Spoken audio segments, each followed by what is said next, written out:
उत्तर प्रदेश आवास विकास परिषद सूबे का एक ऐसा विभाग जो हमेशा से ही सवालों के घेरे में रहता था, लेकिन आईएएस अजय चौहान के आवास आयुक्त बनने के बाद बहुत से बदलाव आए हैं। मेरे साथ इस समय मौजूद हैं आईएएस अजय चौहान, आवास आयुक्त जी।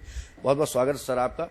सर, सबसे पहला सवाल है, आवास विकास परिषद आम जनमानस के लिए क्या कर रहा है और क्या आप कुछ ऐसा करने वाले हैं जो आने वाले समय में परिषद की एक सकारात्मक छवि लंबे समय तक बनी रहे जनमानस के बीच में? देखिए, जैसे आप लोग सब जानते हैं कि आवास विकास परिषद का जो मूल काम है हमारा ये है कि हम लोग प्लान्ड डेवलपमेंट करें स्टेट का, और आवास विकास का इस दशा में बहुत अच्छा योगदान पूर्व में भी रहा है। अगर आप किसी भी ज़िले में यूपी के जाएं, बेशतर ज़िले में हम लोगों के यहाँ पुरानी योजनाएं हैं और ऐसी योजनाएं जिसमें लोग अपना पहले वेट भी किया करते कि आवास विकास की योजना आए।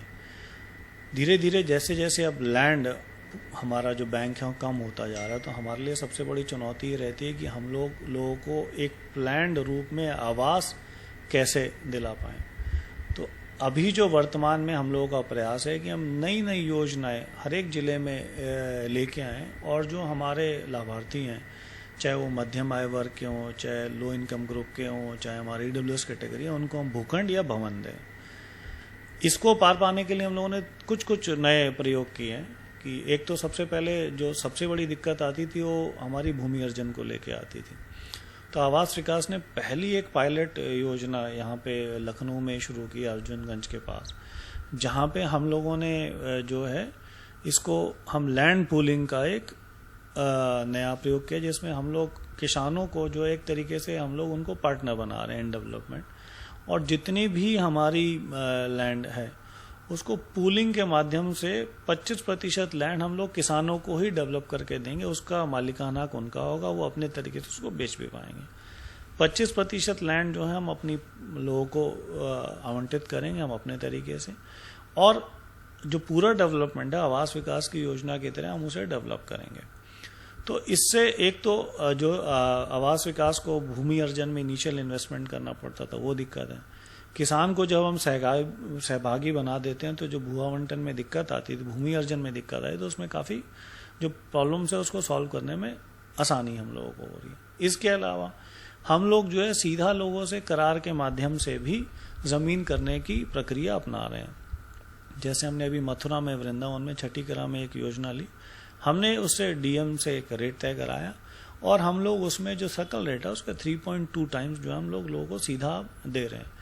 तो नए नए प्रयोग किए जा रहे हैं जिससे पहले जो भूमि अर्जन में दिक्कत थी उसको दूर किया जाए। इसके अलावा हम लोगों का जो प्रयास है कि लोगों की डिमांड के अनुसार, जैसे अगर आप छोटे शहरों में देखेंगे तो लोग अभी भूखंड लेना पसंद करते हैं बजाय कि मल्टी स्टोरी के। तो हम उस जगह की जो रिक्वायरमेंट है उस जगह की रिक्वायरमेंट को दृष्टिगत हम लोग योजना बनाते हैं। अगर वहाँ पे डिमांड छोटे भूखंड के तो छोटे भूखंड लेके जाएंगे, अगर बड़े के तो वी ट्राई टू गिव भूखंड ऑफ बड़ा साइज, थोड़ा एक पर्टिकुलर बड़े साइज की हम पूरा बड़ा नहीं कर सकते। उसके अलावा हमारा जो प्रयास है ना कि जो हमारे स्पेशली जो वीकर सेक्शन के लोग हैं उनको ज़रूर घर मिले। इसके अलावा हम लोगों का एक और प्रयास अभी शुरू किया है कि जो हमारे यहाँ शहरों में छोटे हों चाहे बड़े में बहुत से लोग माइग्रेंट लेबर्स आते हैं। ये लोग रेंटेड एकोमोडेशन में रहते हैं। रेंटेड एकोमोडेशन में उनकी कंडीशंस जो होती हैं वो भी बहुत ऐसी नहीं रहती हैं जहाँ पे मतलब हाइजीनिक उतना अच्छा हो। तो हम लोगों ने इन लोगों को भी ऐसी हम स्कीम ला रहे हैं कि इनके लिए हम रेंटल एकोमोडेशन हम लोग डेवलप कर पाएँ, जिससे कि जो हमारी रेंटेड एकोमोडेशन होगी एक तो वो प्लान्ड एरिया में होगी, प्लस वहाँ पे सीवर की फैसिलिटी अच्छी होगी, लाइट की फैसिलिटी अच्छी होगी। हम रेंट भी कोशिश करेंगे कि इतना नॉमिनल हो कि जहाँ पे अभी ये रेंट में है उसी के आसपास वो रेंट रहे, और इनके जहाँ डेवलपमेंट जहाँ पे भी ये काम करते हैं उस एरिया के आसपास रखें, जिससे कि जो डिस्टेंस होता है, टाइम खराब होता है कि आपका ट्रैवलिंग में, वो भी कम हो जाए। तो इस योजना को भी ये हम लोग अभी आगे फ्यूचर में लेके आ रहे हैं। उसके अलावा बड़े शहरों में ग्रुप हाउसिंग की भी डिमांड है, तो हम लोग अपनी योजनाओं को ऐसे प्लान कर रहे हैं कि उसमें ग्रुप हाउसिंग का भी कंपोनेंट अब अच्छा रहे। और ग्रुप हाउसिंग में अभी जो हम लोगों की डिमांड है मैक्सिमम वो ऐसे ग्रुप हाउसिंग की होती है जिसमें फ्लैट की कीमत लगभग 50 लाख से कम हो, तो हम लोग उसी तरह के फ्लैट बनाते हैं। आवास विकास का देखिए हमेशा एक मोटो रहा है कि एक तो हम सुलभ आवास दें, सस्ता दें, इसके अलावा प्लान दें, plus Awas Vikas no profit no loss के मोड पे काम करता है। We are not like any builder कि हम लोगों को लोगों से प्रॉफिट कमाना। हमारा काम है कि प्रदेश का हम सुनियोजित विकास कराएं और सुनियोजित विकास के तहत लोगों को मैक्सिमम सुविधाएं प्रोवाइड कराएं। सर, जिस तरीके की पारदर्शिता आवंटन में देखने को मिल रही है सर, क्या लगता है इसका किस तरीके का प्रभाव पड़ेगा और आम जनमानस के बीच में एक जो विश्वास होता है परिषद वो जगाने में कितना सक्षम हो पाया?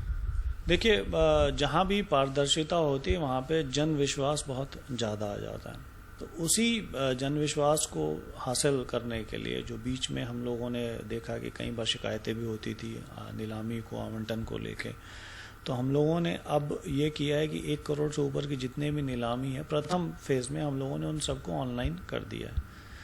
हम लोग उसका प्रचार प्रसार करते हैं और नीलामी जो है ऑनलाइन होने से होता है, एक तो घर बैठे लोग नीलामी में पार्टिसिपेट कर सकते हैं। जो आरोप रहता था कि आपस में पूलिंग कर लेंगे, उससे हम लोग मुक्ति पा गए हैं, क्योंकि जो नीलामी में पार्टिसिपेट कर रहे हैं उनको आपस में नहीं पता होता कि कौन दूसरी तरफ है, ये भी नहीं पता होता कि कितने लोग उसमें पार्टिसिपेट करें टिल द डे ऑफ नीलामी। तो इसमें पारदर्शिता डेफिनेटली आएगी और जो उनको सूचना भी दी जाती है कि उनकी नीलामी की जो आवंटन है उनको मिलेगा, वो उनको आइडिया तो लग जाता है कि मैक्सिमम जो बोलता है उसको आइडिया लगता है, लेकिन उसको अलग से सूचना भी हम लोग देते हैं। धीरे धीरे इसको हम लोग जो 1 करोड़ के नीचे वाले में भी इसको आगे ले जाएंगे। और कोविड के जो भी कोविड में आपने देखा उसके तहत तो इसकी महत्वता और बढ़ गई है, जिसमें लोगों को हम लोग आज की तारीख में अवॉइड भी करते हैं कि प्रोटोकॉल के तहत कि लोग कम इकट्ठे हों। तो जो ट्रांसपेरेंसी के साथ जो हमारा जो हेल्थ वाला इशू है वो भी इसके साथ जुड़ गया है और इसमें अब लेटेस्ट टेक्निक अब मार्केट में अवेलेबल है जिसको हम प्रयोग भी कर रहे हैं। सर, ऑनलाइन मानचित्रों की स्वीकृति परिषद दे रहा है, अब क्या लगता है कि सर इससे लोगों को किस तरीके का फायदा हो रहा है और राजस्व को कितना फायदा हो रहा है? देखिए, इसमें जो पहले शिकायतें आती थी वो ये आती थी कि जब लोग मानचित्र पास करा रहे हैं तो सब जगह पे उनको जाना पड़ता था, खुद ही सभी जगह एनओसीज के लिए उनको भागना पड़ता था, तो उसमें समय बहुत खराब होता था, प्लस मानसिक उत्पीड़न भी होता था। तो उसी के तहत ये ऑनलाइन जो प्रक्रिया है इसको बनाया गया है, जिसमें सारी की सारी जो फॉर्मेलिटीज़ हैं वो ऑनलाइन होंगी। उन्होंने अगर अपना फॉर्म सबमिट कर दिया किसी भी व्यक्ति ने तो उसको फिर कहीं नहीं जाना है, उसकी एनओसीज आती हैं और अगर एनओसी सही समय पे नहीं आती हैं तो वो डीम्ड अप्रूवल की दशा में चला जाता है और डीम्ड अप्रूवल में फिर अगर एनओसी नहीं दिया विभाग ने तो उनकी जिम्मेदारी फिर बाद में तय की जा सकती है। तो लोगों को सुविधा के मद से दिया गया। इससे रेवेन्यू में बहुत अंतर नहीं पड़ेगा, बिकॉज फीस वगैरह तो उसमें नहीं चेंजेस किए हैं, लेकिन हाँ लोगों को बहुत सरल हो जाएगा और अपने घर बैठे वो मानचित्र दे सकते हैं। परिषद में लंबे समय से जेईवाई की कमी है, क्या लगता है कितनी जल्दी ये पद भरेंगे और इससे कार्यशैली में कितना बदलाव आएगा परिषद की? देखिए, बहुत अच्छी बात आपने उठाई है कि यहाँ पे बहुत पदों की अभी पद के सापेक्ष जो रिक्तता है बहुत ज़्यादा है, तो उससे एफिशिएंसी पे डेफिनेटली फ़र्क पड़ जाता है, क्योंकि हम लोगों के पास इवन अगर बजट भी है तो भी हम अपनी तेज़ी से उस काम को नहीं करा पाते हैं।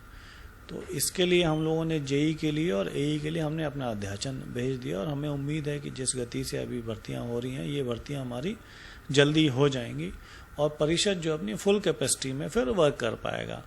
अभी भी हम लोग हालांकि अगर इम्पोर्टेंट प्रोजेक्ट्स होते हैं तो हम लोगों को अटैच करा लेते हैं या फिर हम लोग उसको ऐसे करते हैं कि डिफरेंट यूनिट्स को मर्ज करके उसको काम करते हैं, लेकिन अगर ये नियमित लोग आ जाएंगे तो डेफिनेटली हमारी जो एफिशिएंसी है उसमें और गतिशीलता आ जाएगी। आवास विकास परिषद और कई विकास परिषद हैं जिसमें 38,000 के लगभग रजिस्ट्रियाँ लटकी हुई हैं आवंटियों की। आवास विकास परिषद में 9,517 रजिस्ट्रियाँ लटकी हुई हैं। सर, कितनी जल्दी इसका निस्तारण होगा और लोगों को सुविधा मिलेगी? देखिए, आप बिल्कुल सही कह रहे हैं कि आवास विकास परिषद और विभिन्न प्राधिकरणों में जो है काफ़ी रजिस्ट्री लंबित हैं और इसमें 2 तरह के इश्यूज इन्वॉल्व हैं। एक तो कुछ लीगल इश्यूज हैं जिसमें कुछ लोगों को जब आवंटन हुआ तो रेट कुछ था और बाद में जब उन्होंने पैसा पूरा जमा कर दिया तो उसमें सकल रेट बढ़ गया। तो उस तरह के लीगल इश्यूज को हम लोग डिपार्टमेंट जो है लीगली लेकर इनसे टेकअप कर रहा है रजिस्ट्रेशन डिपार्टमेंट से। जहाँ तक कुछ ऐसे मामले हैं जहाँ पे लोगों का पैसा भी जमा और वर्तमान दर का ही है, तो वहाँ पे कहीं ना कहीं हम लोगों के विभाग में या थोड़ी सी उसमें उसको और मॉनिटरिंग की ज़रूरत है। हम लोग कोशिश ये करेंगे लीगल पार्ट जो है बहुत जल्दी रिजॉल्व करा लें, जिससे फिर अभियान चला के इन रजिस्ट्री को कराया जाए, जिससे लोग अपनी ज़मीन को फ्री होल्ड करा पाएँ।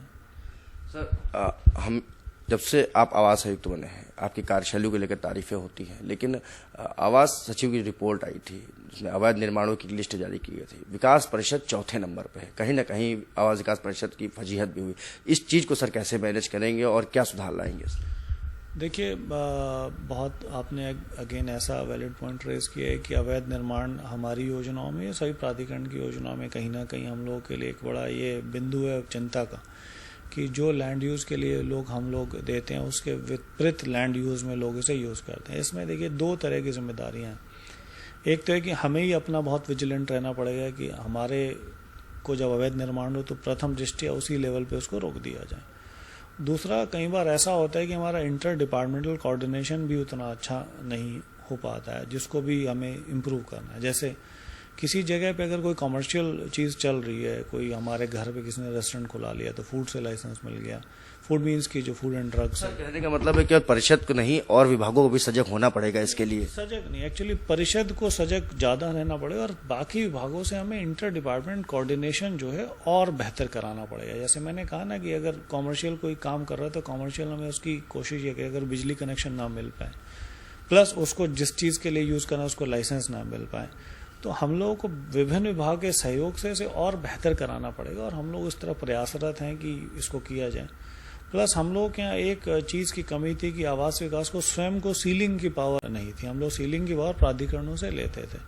तो अभी हम लोगों ने एक संशोधन के लिए एक्ट में डाला है, जिसके बाद जो आवास विकास के जो अधिकारी हैं उनको सीलिंग की पावर मिल जाएगी और जिस दिन ये पावर मिल जाएगी तो हमारे जो टीथ हैं और थोड़े बेटर हो जाएंगे एंड हम लोग जो है इसको लोगों को मतलब इस पे और प्रभावित तौर से अंकुश लगा पाएंगे। इसमें एक और चीज़ जो अभी आवास विकास अन्य प्राधिकरण भी कर रहे हैं कि ये पूरा का पूरा सिस्टम जो है अब ऑनलाइन कर रहे हैं और इसमें एनआईसी की बहुत अच्छी भूमिका है। एनआईसी के माध्यम से एक सॉफ्टवेयर तैयार किया जा रहा है, उसको पायलट पे रन भी कर लिया गया है, जिसमें जितने भी अवैध निर्माण उनको अंकित किया जाएगा, प्लस उसमें जो भी कार्रवाई है उसका एक लॉग मेंटेन किया जाएगा, जिससे जिम्मेदारियां लोगों की तय हो सके।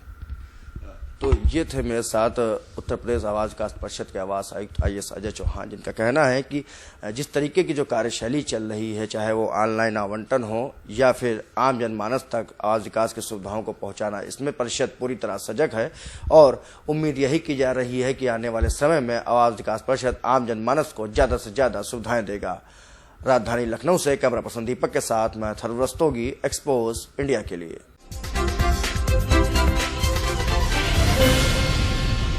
Hi guys, this is Alia Bhatt. You're watching Expose India. Keep watching.